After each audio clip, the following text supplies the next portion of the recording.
looked at the most successful men and women of the world, and they found that they had like 7, 8 things in common.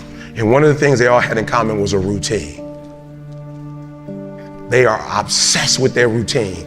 They don't have a gap of wasted time in their routine. You know, I realized the reason why I'm so successful and the reason why I don't get in trouble like I used to when I was younger is because when I was younger, man, my schedule had so many gaps in it. The devil had like, okay, he might pray at 6, but my man is watching TV. He playing video games by 8:30.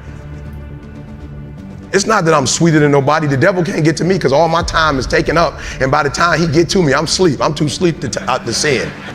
I'm just being real. 8:30, he like, Eric, you should. I'm like, bro, I'm tired. Come back to me tomorrow. You know what I'm saying? Like, tip me tomorrow, bro. I'm about to go to sleep. I'm good. I'm just tired right now. He's like, but no, you want to? I'm like, I don't want to do that. I'm tired. But let's try tomorrow morning. Right, and I'm being real. I get up at 8 o'clock in the morning. I'm sure he there like, I'm 3 o'clock in the morning. I'm sure he there like, yo, E, go back to sleep. Listen to me, I promise y'all. I got up the other day like at 3 o'clock in the morning, and I woke up and I was just walking around like, I was like, I'm so tired. I heard the devil say, go back to sleep. I was like, yeah, you're right. I should go back to sleep. You know what I'm saying? I ain't gonna lie. I was like, bro, you on to something. You know what I'm saying? He's like, why you getting up this early? You already #1 in the world. You already #1 in the world, E. You already doing what you're supposed to be doing. Like, E, you've been grinding, just go ahead, it's 3. And my body said, yo, E, what would you go back to sleep for? I said, I'm tired. My body said, you're not tired. I said, well, why would you say I'm not tired? He said, because you woke up without an alarm clock. You woke yourself up. So if you were tired, your body wouldn't let you get up. If you were tired, your body would make you sleep to 6. You got up, it's 3. No, what you don't want to do is the grind, but you're up. So do me a favor, Eric, you don't even have to do anything. You don't even have to work. You've been getting up at 3 so early in the morning, don't even worry about it. Just put your shoes on, and when you get on the treadmill, it's just gonna do it for you because you've been doing it every day for 3 o'clock in the morning. For real. My body said, all you gotta do is put your shoes on. That's the hardest thing you gotta do. Just put your shoes on and I'll do the rest. I can't put your shoes on for you, but put your shoes on and then just go. And I just went. And I was walking do the 11 incline, boy, and I was just walking for an hour, and I was just like, you know what, it's almost an hour, I don't feel like running. My body was like, don't even worry about it, we'll get to that when we get to it. I did my hour, was about to get off, my body was like, you know we run now. I said, what? We run now, let's go. You ain't tired? I said, I am tired. No, you're not, you just walked for an hour.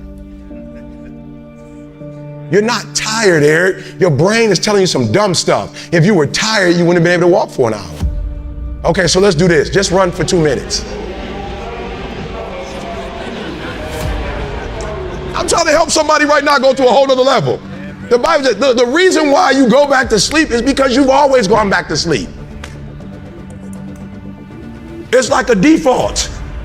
You go back to sleep because all you gotta do is stop going to sleep, and then you're gonna stop going to sleep. All you gotta do is stop fussing and cussing, and you're gonna stop fussing and cussing. All you gotta do is stop spending all the money you got and start saving it. Listen to me, I became #1 in the world. I became a millionaire not because I made more money. I became a millionaire because they told me millionaires only live off of 30% of their income. I want to make it plain for you. I became a millionaire because I did what millionaires did. I stopped living off 100%. I paid my tithe, and then I was like, all right, E, you only got 20% left. Put the rest up. So the first thing I did, listen to me, the very first thing I did to become rich, somebody said, E, to be rich, put 6 months of your earning to the side. So I was like, all right, bet. That's what the rich told me to do, so I put 6 months to the side. How long did it take? I don't remember, but I put it to the side. Then somebody was like, yo, E, you need to put 100,000 to the side. I was like, all right, 100,000. DD, we're gonna put 100,000 to the side. Then somebody was like, yo, you need to get your credit score up to 800. I was like, all right, then get my credit score up to 800. Then somebody said, ET, if you want to be Tony Robbins, there's no way you'll be able to be like those dudes when you don't have the language they have. You need to go get your master's and a PhD from a white institution. I said, what? I went to Oakwood. I went to HBCU. He was like, yeah, but you didn't learn the language of Zig Ziglar at Oakwood. So Oakwood is a phenomenal place. Oh, y'all not hearing what I'm saying. I just said something and you missed it. Now you need to go to Michigan State University. CJ, you see my master's degree anywhere? What about my PhD? Not in the office, not at church. You ain't seen it in my house? I didn't go to Michigan State to get a PhD. I went to Michigan State to learn the majority language. You can't speak in corporate when you say ambulance. It doesn't make my community inferior, but I can't. So I went to every single class, and when the teachers was talking, they thought I was just doing homework. I wasn't. I was listening to how they conjugate verbs. I was listening to how they tell stories. I was like, ooh. I peeped it out, y'all. They way more linear.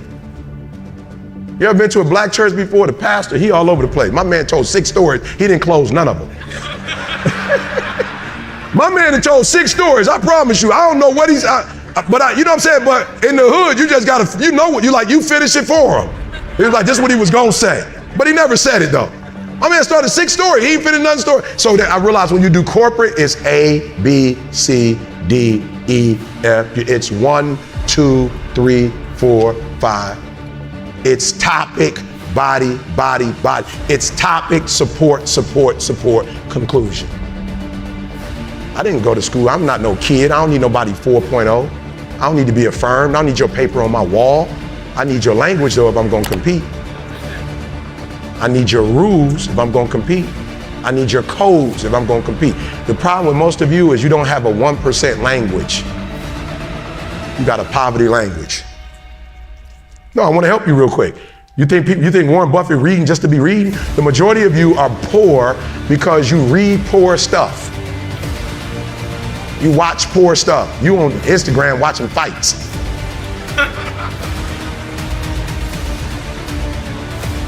Bro, you just scrolling through like you ain't got a life. For real, some of y'all on Instagram, you on there for 30 minutes. If I ask you what you saw, you don't even know. You just scrolling through. That's a poverty mindset. Rich people don't waste time. They realize it's their most important commodity. They don't watch a lot of TV. They don't do a lot of entertainment. If they're not working, they're studying their craft and getting better at their craft. Okay, I'm sorry. Okay, let me say it one more time. There was a language that I needed to learn. Does it mean I need to abandon the language that I learned? Absolutely not. Does it mean I need to put on a shirt and tie? Listen to me. When I do corporate, I promise you, I look like this. I probably don't look this good. Sometimes I got on shorts and a t-shirt.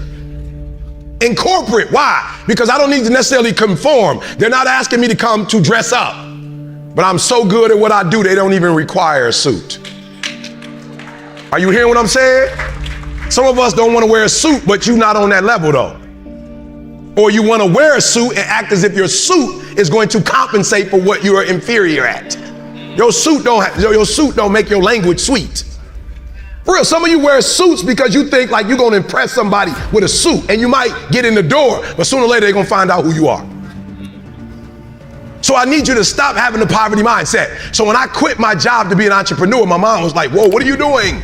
I was like, I'm quitting. My mom was like, don't you dare quit. You're going to embarrass me. You got a wife and kids. Does YouTube have insurance?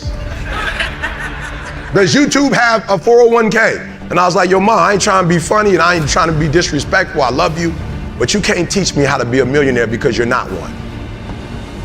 You come from the working class, and I'm not mad at you, ma. We wouldn't be where we are without you, but you told me that every generation is supposed to get better. So I'll take your values, but I won't take your work ethic. Because rich people don't work, they think. The working class will never get rich. It wasn't designed. Oh, okay. Listen to me, this country became a wealthy country because they had employees they didn't have to pay. That's not like a rocket science. So when this country had to start paying people, they want to pay the least. The 3% that run the world, they're not trying. Let me tell you how I know. I'm from Detroit. We just laid off 15,000 workers, and the president of GM, she just got $22 million. We got $22 million to give one person when we laid off 15,000 people, and we took their health care that's already paid for. No disrespect to nobody, and I ain't playing no victim because I'm not a victim. Rich people don't work, they think. Poor people work. Poor people go, clock in, I make this much an hour. Rich people go, I put them to work and I make this much an hour. See, what happens is you're working for you and your family one, they got 40 of you working at one time. So they're giving you 20% and then they keeping the 80% off of 15,000 people. That's enough to have $22 million. So what you have to decide is, are you gonna keep being the 99% or are you ready to be a part of the 1%? Because it doesn't make a difference where you come from, high school dropout. It doesn't make a difference where you come from, GED. It doesn't make a difference where you come from, sleeping in abandoned buildings. It doesn't make a difference where you come from, a 17-year-old mom that got pregnant. It doesn't make a difference where you come from, south side of Chicago. It doesn't make a difference where you come from, pretty much raised in Detroit. It doesn't make a difference where you come from, took 12 years to get a 4-year degree. It doesn't make a difference. Well, you know what makes a difference? What makes a difference is when you become a 99% or a 1%. And when I start thinking like